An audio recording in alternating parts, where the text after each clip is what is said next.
শুরুতেই রয়েছে আজকের প্রধান প্রধান সংবাদ শিরোনাম। সিইসির সঙ্গে প্রধান উপদেষ্টার বৈঠক, ঘোষণা হতে পারে জাতীয় নির্বাচনের তারিখ। নতুন বাংলাদেশ দিবস বাতিল না হলে পালিত হবে জুলাই বেহাত দিবস, হুঁশিয়ারি দিল ইনকালাব মঞ্চ। জাতীয় নির্বাচনের আগে স্থানীয় সরকার নির্বাচন চায় জামায়াতে ইসলামী বাংলাদেশ। আওয়ামী লীগ আমলে সজীব ওয়াজেদ জয়ের নেতৃত্বে ইভেন্ট আয়োজনের নামে হয়েছে বেপরোয়া লুটপাট, বেরিয়ে আসছে থলের বিড়াল। ঢাকা, বেইজিং, ইসলামাবাদ কোনো জোট হচ্ছে না বলে নিশ্চিত করেছেন পররাষ্ট্র উপদেষ্টা তৌহিদ হোসেন। ইসরায়েলি সেনাদের স্বীকারোক্তি, নির্দেশ পেয়েই ত্রাণ প্রার্থীদের গুলি করেছি। ঘুমের ওষুধ খেয়ে আত্মহত্যার চেষ্টা করলেন আলোচিত content creator hero Alam. Madaripur জেলায় হচ্ছে ভূতের বিদ্যুৎ বিল, দিশেহারা হয়ে পড়েছেন পল্লী বিদ্যুৎ সমিতির গ্রাহকেরা। মূল সংবাদে যাওয়ার আগে আমাদের চ্যানেলটি সাবস্ক্রাইব করে পরবর্তী আপডেটের জন্য নোটিফিকেশন বেলটি ক্লিক করুন।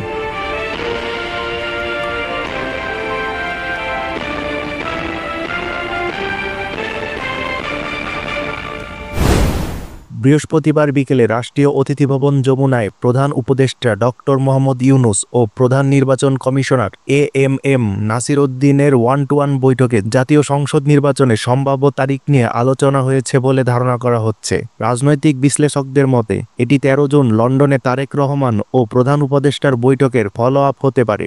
এই বৈঠকের পর বলা হয়েছিল সব প্রস্তুতি শেষ হলে 2026 সালের রমজানের শুরুর আগেই ফেব্রুয়ারির প্রথমার্ধে নির্বাচন হতে পারে। তবে বৈঠক শেষে কোনো পক্ষই আনুষ্ঠানিকভাবে কিছু জানায়নি। এদিকে রবিবার সিএসি ফুল কমিশনের সঙ্গে বৈঠকে বসতে পারেন বলে একটি সূত্র নিশ্চিত করেছে। সেখানে হয়তো নির্বাচনের তারিখ সম্পর্কে বিস্তারিত জানানো হবে।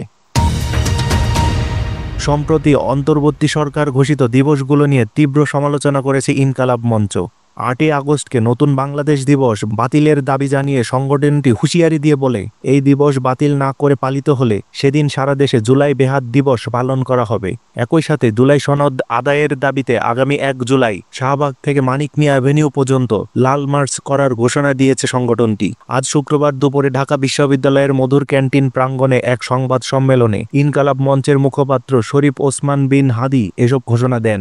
এছাড়া তিনি 8 আগস্টের পরিবর্তে 5 আগস্ট জাতীয় মুক্তি দিবস বা দ্বিতীয় স্বাধীনতা দিবস হিসেবে ঘোষণার দাবি জানান। পাশাপাশি 16 জুলাইকে শুধু আবু সাইদ দিবস না করে শহীদ দিবস বা জুলাই শহীদ দিবস হিসেবে ঘোষণা করার আহ্বান জানান। তিনি দাবি করেন 16 জুলাই শুধু আবু সাইদ নন, আরও 5 জন শহীদ হয়েছিলেন, তাই দিনটিকে সকল শহীদদের স্মরণে শহীদ দিবস ঘোষণা করা উচিত। বিএনপির অন্যতম শীর্ষ নেতৃত্ব সহ বিভিন্ন পর্যায়ের অনেক নেতার নামে এখনও পুলিশের বিশেষ শাখায় এসবি ইমিগ্রেশন বিভাগের নিষেধাজ্ঞা রয়েছে। আওয়ামী ফ্যাসিবাদী আমলে দলটির কয়েক সারির নেতার নামে ইমিগ্রেশনে নিষেধাজ্ঞা জারি করা হয়। গণঅভ্যুত্থানে শেখ হাসিনার ক্ষমতাচ্যুত হয়ে ভারতে পালিয়ে যাওয়ার 10 মাস পেরিয়ে গেলেও এখনও অনেকের নামে সেই নিষেধাজ্ঞা বহাল রয়েছে। এ কারণে চিকিৎসা কার্যক্রম সহ গুরুত্বপূর্ণ ও পারিবারিক কাজে বিদেশে যাওয়ার ক্ষেত্রে বিমানবন্দরে বিড়ম্বনায় পড়ছেন তারা। এদিকে একাধিক সূত্র নিশ্চিত করেছে যে শীর্ষস্থানীয় ও পরিচিত নেতা এবং বিভিন্ন পর্যায়ের কিছু ব্যক্তির নামে থাকা নিষেধাজ্ঞা তুলে নেওয়া হলেও বড় একটি অংশ এখনো নিষেধাজ্ঞার আওতায় রয়েছেন। এক্ষেত্রে এসবি এর শীর্ষ পর্যায়ের ভূমিকা নিয়ে প্রশ্ন উঠেছে।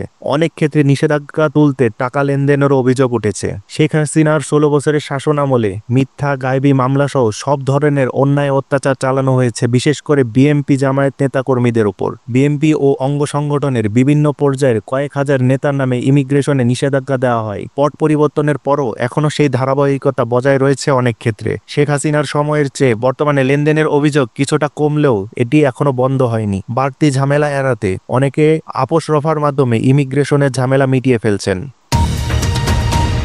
বৃহস্পতিবার সন্ধ্যায় রাজধানীর মগবাজারে আল ফালা মিলনায়তনে অনুষ্ঠিত জামায়াতে ইসলামের 2 দিনব্যাপী উপজেলা ও থানা আমিরদের শিক্ষা শিবিরে জামায়াতের আমির ডাক্তার শফিকুর রহমান বলেন, আগের প্রশাসন ও পতিত সরকারের কাঠামোর মধ্যে নির্বাচন আয়োজন করলে তা অবাধ, সুষ্ঠু ও গ্রহণযোগ্য হবে না। তাই জাতীয় সংসদ নির্বাচনের আগে অবশ্যই আমরা প্রয়োজনীয় সংস্কার চাই। একই সঙ্গে আগে আমাদের স্থানীয় সরকার নির্বাচনের দাবি জানাই। তিনি আরও বলেন, স্থানীয় সরকার হলো প্রশাসনের সর্বনিম্ন স্তর। এই নির্বাচনের মাধ্যমে প্রমাণ প্রমাণ হবে যে নির্বাচন কমিশন অবাধ, সুষ্ঠু ও নিরপেক্ষ নির্বাচন করতে কতটা সক্ষম। এর মাধ্যমে সংস্থাটির গ্রহণযোগ্যতা যাচাই করা যাবে। স্থানীয় সরকার নির্বাচনে যদি কোনো দুর্বলতা ধরা পড়ে তাহলে তা সংশোধন করেই জাতীয় সংসদ নির্বাচন করতে হবে। গণতন্ত্রের ভিত্তি মজবুত করতে হলে সব নির্বাচন অবাধ, সুষ্ঠু, নিরপেক্ষ হতে হবে। নির্বাচনের মাঠ অবশ্যই সমতল হতে হবে যাতে সবাই যথাসাধ্য ভূমিকা পালন করতে পারে। এছাড়াও তিনি প্রবাসী বাংলাদেশিদের দেশের গর্ব ও অর্থনীতির অন্যতম চালিকা শক্তি হিসেবে আখ্যায়িত করে তাদের ভোটার তালিকায় যুক্ত করার বিষয়ে গুরুত্ব আরোপ করেন। আওয়ামী ফ্যাসিবাদী আমলে ইভেন্ট ম্যানেজমেন্ট খাত থেকে লুটে নেওয়া হয়েছে হাজার হাজার কোটি টাকা। নামে বেনামে বিভিন্ন কোম্পানির মাধ্যমে কখনো জয় বাংলা কনসার্ট, কখনো লেটস টক উইথ হাসিনা আর উন্নয়নের বানোয়াট গল্পের আড়ালে লোপাট হয়েছে জনগণের টাকা। মূলত 2018 সালের রাতের ভোটকে টার্গেটে নিয়েই হাসিনা পুত্র সজীব ওয়াজেদ জয় ও রেহানা পুত্র রেদওয়ান মুজিব সিদ্দিক ববির নেতৃত্বে 2016 সাল থেকে একযোগে সব সরকারি প্রতিষ্ঠান, মন্ত্রণালয় ও বিদেশে বাংলাদেশি দূতাবাসগুলোকে আওয়ামী প্রচারে বাধ্য করে দলটির গবেষণা প্রতিষ্ঠান centre for research and information, সংক্ষেপে CRI, সংশ্লিষ্টরা জানান সাধারণ সময়ে বছরে যেখানে ইভেন্ট খাতের বরাদ্দ 1 থেকে 1.5 কোটি টাকার বেশি নয়, সেখানে হঠাৎ করেই 2016 থেকে 2023 সালের মধ্যে এই খাতের বরাদ্দ নতুন করে যোগ হয় প্রায় 7,000 কোটি টাকা। বিভিন্ন বিজ্ঞাপনী সংস্থার প্রতিনিধি, ইভেন্ট ম্যানেজমেন্ট কোম্পানি ও সরকারি বেসরকারি খাতের প্রতিনিধিদের সঙ্গে কথা বলে ধারণা পাওয়া গেছে এই খাতে বিগত এক দশকেই কমপক্ষে 3 থেকে 4,000 কোটি টাকা লোপাট হয়েছে। হাসিনার আমলে রাষ্ট্রীয় খরচে দেশে বিদেশে অন্তত 4 শতাধিক ইভেন্ট আয়োজন করে বিভিন্ন নামে বেনামের প্রতিষ্ঠান। অনুসন্ধানে জানা গেছে হাসিনার আমলে বড় বড় ইভেন্টগুলোর কোনোটিতে টেন্ডার হয়নি। ছোট কিছু ইভেন্টের টেন্ডার হয়েছে কাজ ভাগ বাটোয়ারার পর, যেখানেও কোনো প্রতিযোগিতা ছিল না। সে সময় হাতে গোনা কয়েকটি কোম্পানির প্রতিনিধিদের ডেকে পাঠানো হতো CRI অফিসে। সেখানে কাজের ধরন, খরচের খসড়া হিসাব ও খাত বলে দেওয়া হতো। সে অনুযায়ী কাগজপত্র তৈরি করে নিজেদের পরিকল্পনার কথা জানানো হতো CRI বা সরকারের প্রভাবশালীদের কাছে। পরবর্তী সময় সংশ্লিষ্ট মন্ত্রণালয় বা দপ্তর খসড়া হিসাবের তালিকা ধরে মন্ত্রী সচিবের দাপ্তরিক আদেশে অর্থ ছাড়ের ব্যবস্থা করেছে। বিনা টেন্ডারে এসব কাজের বেশিরভাগই পেয়েছে Asiatic group, grow Bangladesh, expression সহ আরও এমন আওয়ামী সুবিধাভোগী বিজ্ঞাপনী ও ইভেন্ট ম্যানেজমেন্ট কোম্পানিগুলো। অন্তর্বর্তীকালীন সরকারের পররাষ্ট্র উপদেষ্টা তৌহিদ হোসেন গতকাল বাংলাদেশ, চীন ও পাকিস্তানের মধ্যে জোট গঠনের ধারণা নিয়ে ওঠা গুঞ্জনকে নাকচ করে দিয়েছেন। তিনি উল্লেখ করেন, 3 দেশের মধ্যে অনুষ্ঠেয় সাম্প্রতিক বৈঠকটি রাজনৈতিক প্রকৃতির নয়, বরং একটি অনানুষ্ঠানিক সরকারি পর্যায়ের আলোচনা ছিল। উল্লেখ্য, কুনমিংয়ে 9ম চীন দক্ষিণ এশিয়া প্রদর্শনী এবং 6ষ্ঠ চীন দক্ষিণ এশিয়া সহযোগিতা ফোরামের অনুষ্ঠানের ফাঁকে বাংলাদেশ, চীন ও পাকিস্তানের প্রতিনিধিরা একটি অনানুষ্ঠানিক ত্রিপক্ষীয় বৈঠক করেছেন। এই বৈঠকে উপস্থিত ছিলেন চীনের উপ পররাষ্ট্রমন্ত্রী সান ওয়েডং, পাকিস্তানের অতিরিক্ত পররাষ্ট্র সচিব ইমরান আহমেদ সিদ্দিকী এবং বাংলাদেশের প্রাক্তন ভারপ্রাপ্ত পররাষ্ট্র সচিব মোহাম্মদ রুহুল আলম সিদ্দিক। ভারতকে পাশ কাটিয়ে যাওয়ার উদ্দেশ্যে এই বৈঠক হয়েছে কিনা এমন প্রশ্নের জবাবে তৌহিদ হোসেন বলেন, এটি অবশ্যই কোনো তৃতীয় পক্ষকে লক্ষ্য করে অনুষ্ঠিত হয়নি। আমি আপনাদের তা আশ্বস্ত করতে পারি। তিনি আরও বলেন, ভারত যদি বাংলাদেশ, ভারত এবং নেপালের মধ্যে এমন একটি বৈঠক করতে চায় তাহলে ঢাকা পরের দিনও বৈঠক করতে আগ্রহী থাকবে। বৃহস্পতিবার সাপ্তাহিক ব্রিফিংয়ে ভারতের পররাষ্ট্র মন্ত্রণালয়ের মুখপাত্র রণধীর জয়সওয়ালকে 19 জুন চীনের কুনমিং শহরে পাকিস্তান ও চীনের সঙ্গে ত্রিপক্ষীয় বৈঠকে বাংলাদেশের অংশগ্রহণ সম্পর্কে জানতে চাওয়া হলে তিনি সাংবাদিকদের জানান, ভারত আঞ্চলিক বিষয়গুলো নিবিড়ভাবে পর্যবেক্ষণ করছে, বিশেষ করে যা ভারতের স্বার্থ এবং নিরাপত্তার ওপর প্রভাব ফেলতে পারে। এদিকে গঙ্গা নদীর পানি বন্টন নিয়ে ভারত ও বাংলাদেশের মধ্যে যে চুক্তি রয়েছে তার মেয়াদ 2026 সালে শেষ হয়ে যাবে। পুনরায় এই চুক্তি নবায়নের বিষয়ে কোনো অগ্রগতি হয়েছে কিনা সাংবাদিকের এমন প্রশ্নের জবাবে জয়সওয়াল বলেন, ভারত ও বাংলাদেশ 54টি নদীর পানি ভাগাভাগি করে, আর এসব নিয়ে আলোচনার জন্য 2 দেশের যৌথ নদী কমিশন রয়েছে। তিনি আরও বলেন, একটি অনুকূল পরিবেশে বাংলাদেশের সঙ্গে সব বিষয়ে আলোচনা করতে প্রস্তুত ভারত। ইসরায়েলি সেনা এবং কর্মকর্তারা স্বীকার করেছেন, ত্রাণ নিতে আসা নিরস্ত্র ফিলিস্তিনিদের লক্ষ্য করে গুলি করার নির্দেশ দেওয়া হয়েছিল। ইসরায়েলের সংবাদ মাধ্যম হারেৎজের বরাত দিয়ে শুক্রবার আল জাজিরা একথা জানায়। ওই সেনা সদস্যরা দাবি করেন, লোকজনের ভিড় ছত্রভঙ্গ করতে তাদের গুলি করার নির্দেশ দেওয়া হয়েছিল, যাতে ত্রাণপ্রার্থীরা সেনাবাহিনীর কাছে আসতে না পারে। প্রায় এক মাস আগে যুক্তরাষ্ট্র ও ইসরায়েল সমর্থিত বিতর্কিত ত্রাণ শিবির গাজা হিউম্যানিটেরিয়ান ফাউন্ডেশন জিএসএফ খোলা হয়। এখানে ইসরায়েলি বাহিনী এবং জিএইচএফ ত্রাণ সরবরাহের কাজ পরিচালনা করে। গত এক মাসে জিএইচএফ ত্রাণ শিবিরে কমপক্ষে 549 জন ফিলিস্তিনিকে ইসরায়েলি বাহিনী কর্তৃক হত্যা করা হয়েছে। গাজার বাসিন্দারা বলছেন, এসব ত্রাণ শিবির এখন তাদের জন্য মরণ ফাঁদ। মানবাধিকার সংগঠনগুলোও বলছে, ফিলিস্তিনিদের সামনে এখন দুটি পথ খোলা, হয় অনারায় মরতে হবে, না হয় জিএইচএফ থেকে সামান্য খাবার আনতে গিয়ে গুলিতে মরতে হবে। সাধারণত ভিড় ছত্রভঙ্গ করতে টিয়ার শেল বা রাবার বুলেটের মতো প্রাণঘাতী নয় এমন অস্ত্র ব্যবহারের স্বীকৃতি থাকলেও ইসরায়েলি বাহিনী তা ব্যবহার না করে প্রাণঘাতী অস্ত্র ব্যবহার করেছে।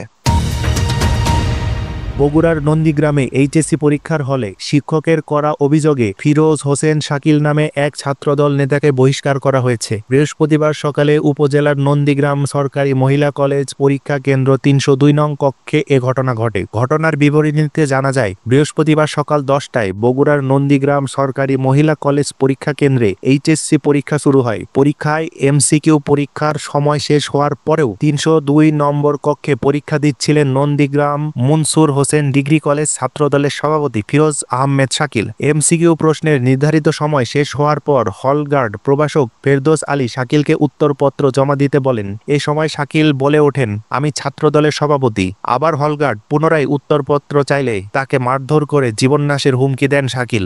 নন্দীগ্রাম সরকারি মহিলা ডিগ্রি কলেজ কেন্দ্রের সচিব সহকারী অধ্যাপক আমজাদ হোসেন বহিষ্কারের সত্যতা নিশ্চিত করে বলেন, কক্ষ পরিদর্শকের সঙ্গে দুর্ব্যবহার করায় শাকিলকে বহিষ্কার করা হয়েছে। এদিকে এ ঘটনার প্রেক্ষিতে বৃহস্পতিবার বিকালে জেলা ছাত্রদল দলীয় শৃঙ্খলা ভঙ্গের অভিযোগে শাকিলকে দলীয় পদ থেকে বহিষ্কার করেছে। বহিষ্কৃত শিক্ষার্থী শাকিল নন্দীগ্রাম মনসুর হোসেন ডিগ্রি কলেজ শাখা ছাত্রদলের সভাপতি ও উপজেলার মাঝগ্রামের বাসিন্দা মোহাম্মদ শফিকুল ইসলামের ছেলে বলে জানা গিয়েছে।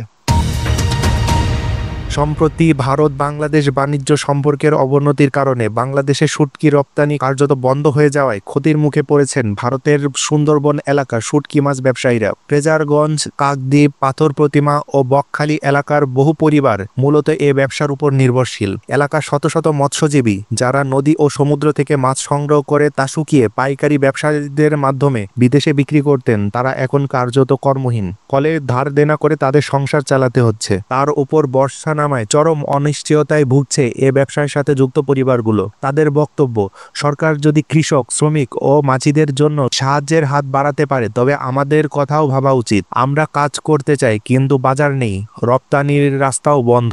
স্থানীয়দের দাবি, দ্রুত এ সমস্যার সমাধানে কেন্দ্র ও রাজ্য সরকারকে এগিয়ে আসা উচিত, নইলে অদূর ভবিষ্যতে বহু পরিবারকে অনাহারে দিন কাটাতে হতে পারে। সাধারণত শীত পড়তেই জোর কদমে শুরু হয় শুটকি মাছ তৈরির কাজ। এ শুটকির একটা বড় চালান আসে বাংলাদেশে। তবে এবছর বাংলাদেশে মাছ রপ্তানিকারক বড় পাইকারি ব্যবসায়ীরা সম্প্রতি দুই দেশের সম্পর্কের অবনতির কারণে মাছ কিনতে চাইছেন না। ফলে তারা এখন চরম হতাশায় দিন কাটাচ্ছেন।